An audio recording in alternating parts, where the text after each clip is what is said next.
नमस्कार. कल्पनाच किचनमध्ये तुमचं सर्वांचं स्वागत. आज मी तुमच्याबरोबर कलकल हे क्रिसमसला केली जाणारी डिश शेअर करते. ती आपल्या शंकरपाळ्यांसारखीच होते. इथे आपण त्या साहित्य पाहूया पहिला. इथे मी 1 कप मैदा घेतले, नंतर रवा घेतलाय पाव कप, मग साखर तेवढीच पाव कप, मग इथे नारळाचं दूध घेतलंय मी, साजूक तूप मी 2 टेबलस्पून घेतलेत, बेकिंग पावडर घेतले मी, पण ऑप्शनल आहे ते, आणि 1 चिमटी मीठ. आता हे कलकल ना पूर्वी काट्यावर केले जायचे, पण हल्ली मार्केटमध्ये असं हे साहित्य मिळते, त्याच्यावर तुम्ही कलकल्स एका वेळी करू शकता, जास्त कलकल्स. ठीक आहे, आपण आता काचेच्या एका बोलमध्ये मी कलकल्स करायला घेते. पीठ घेतलं, त्याच्यामध्ये मी रवा घातलाय. मैदा आणि रवा चांगला मिक्स करून घेऊया आपण पहिला. मग त्याच्यामध्ये मी बेकिंग सोडा घातलाय, बेकिंग पावडर घातलाय, पण इट इज ऑप्शनल. बेकिंग पावडरच्या नंतर मी इथे 1 चिमटी मीठ घेतले. परत आपण हे नीट मिक्स करून घेऊया. आता इथे मी 2 टेबलस्पून साजूक तूप घातले, आणि हे साजूक तूप आपण त्या पिठामध्ये इतकं छान मिक्स करायचं की ते ब्रेड क्रम्स सारखं दिसलं पाहिजे. रिझेंबल ब्रेड क्रम्स. हे बघा, मी असे चोळून घेते ते तूप त्या त्याच्यामध्ये.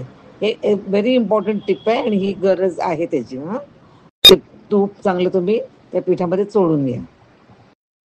आता ते झाल्यावर आपण ती साखर आहे ना, मी बारीक मिक्सरमधून काढलेली आहे, ती घालते आणि ती मिक्स करून घेते.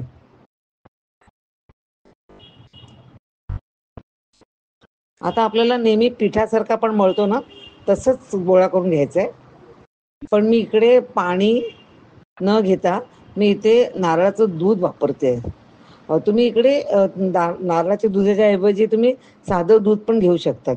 पण कोकोनट मिल्क घेऊन त्याचा स्वाद एकदम चांगला वेगळाच येतो. टेस्ट एकदम यम्मी टेस्ट होते. तर आपण असे नारळाचं दूध ते 3-4 टेबलस्पून घेऊया, जोपर्यंत आपल्याला त्याचं पीठ चांगलं होत नाही तोपर्यंत. हे बघा,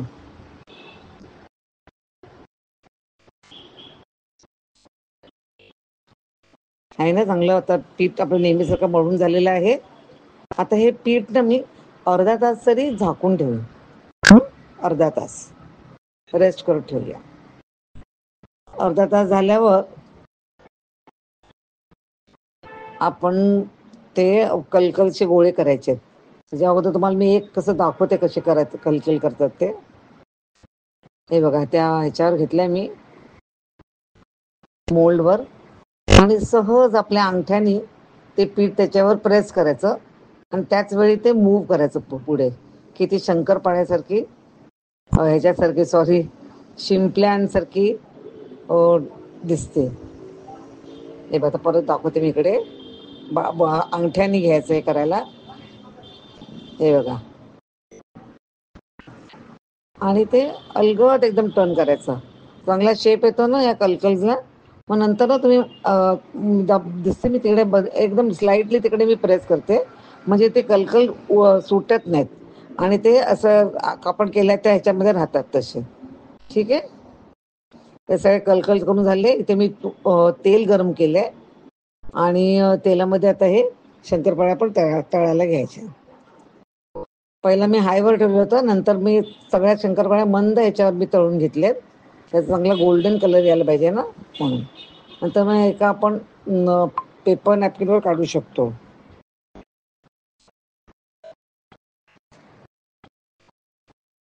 ते पाहू शकता तिकडे रंग असा छान सोनेरी रंग आलेला आहे. म्हणजे आपल्या शंकरपाळ्या चांगल्या तयार आहेत.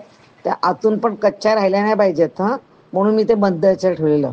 आता इथे मी पिठी साखर आपण केली होती ना, ती थोडीशी याच्यावर स्प्रिंकल करते, म्हणजे छान दिसते पण, आणि कुरकुरीत आणखीन जरा गोड चांगले लागते. तर आजची रेसिपी आवडली असेल तर लाईक, शेअर आणि सबस्क्राईबचं बटन प्रेस करायला विसरू नका. व्हिडिओ पाहिल्याबद्दल धन्यवाद.